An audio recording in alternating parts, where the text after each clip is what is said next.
Hello everyone, I'm Vanya, your firm, an Associate Director at H2o Architects, and I'll be presenting Deakin KA5. It is a refurbishment and extension of on the top floor of an existing building for Deakin Uni out at Waurn Ponds. It's a beautiful leafy campus over to the east, generous sports ovals.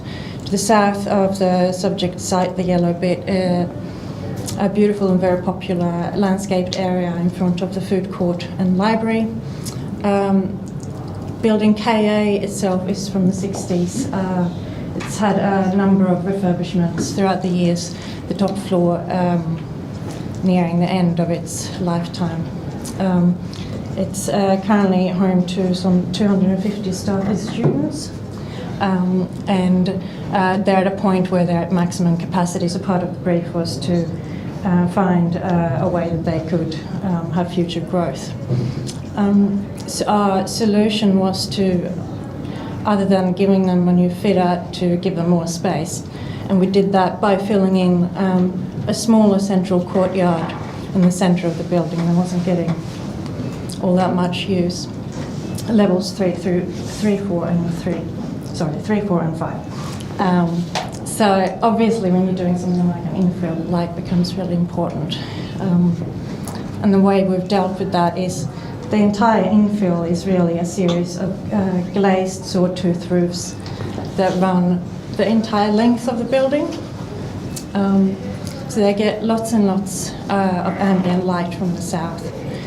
In the centre is a light well that lets through lights to down to level 4 and 3, which is also infill space now, and future growth for the university.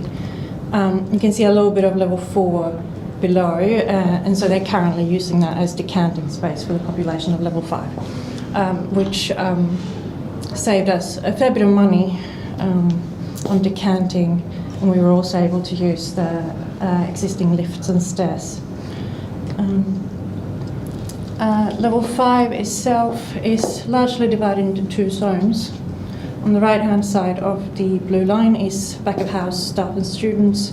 On the left, a thoroughfare for the broader university, the infill being the red dotted. And so really the public and private sort of meets around that central oval infill, which is really a light-filled space for gathering, like a sports stadium or a theatre.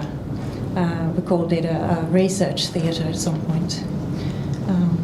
And there's an array of activities, meeting spaces, both formal and informal, around that space. The other aspect of the brief was that Deakin, like a lot of universities, were really trying to move away from that double-fed corridors with individual offices and laboratories on each side. And this is an actual before shot of KA5. So 3 very, very long corridors, get no light penetration at all. It's a little bit dark and gloomy. Of course, these spaces often result in a better yield, but like Greg Lynn noted in his diagram of the hand, an increase of symmetry isn't always a good thing. It can, in fact, lead to a little bit of a monstrosity, and it can leave you with a little bit of a relentless space. So we were working with Deakin to explore the concept of the agile work model, and through that trying a more flexible and free-form symmetry. So we got the light-filled void, these soft cloud ceilings, and then the meandering plan of the activity-based work fit-out that seemed to sort of complement each other quite well into something that's flexible, agile, activity-based concepts that work quite well together. The other thing that I want to note is that the oval itself is not a perfect oval. It's got several different radiuses. It's almost more a little bit egg-shaped. And the bulkheads themselves are all different. And there were several attempts from a few people in our office, I think, and suddenly the plasterer and the builder to rationalise it and simplify it a bit. Never from the client though, who quite liked this concept from the start. And I guess the beauty of it is that when you have linear spaces running into their imperfect symmetry, you end up with all these sort of delightful and unexpected moments that makes the space feel more dynamic. The outside of the oval is then lined with various student and staff support spaces.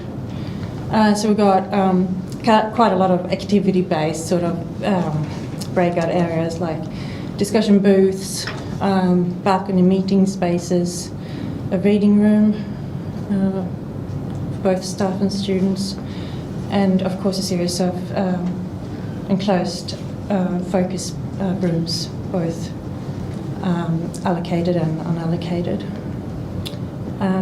The other thing is we really tried to steer away from solid plasterboard walls as much as we could and use these timber framed glass partitions to increase transparency and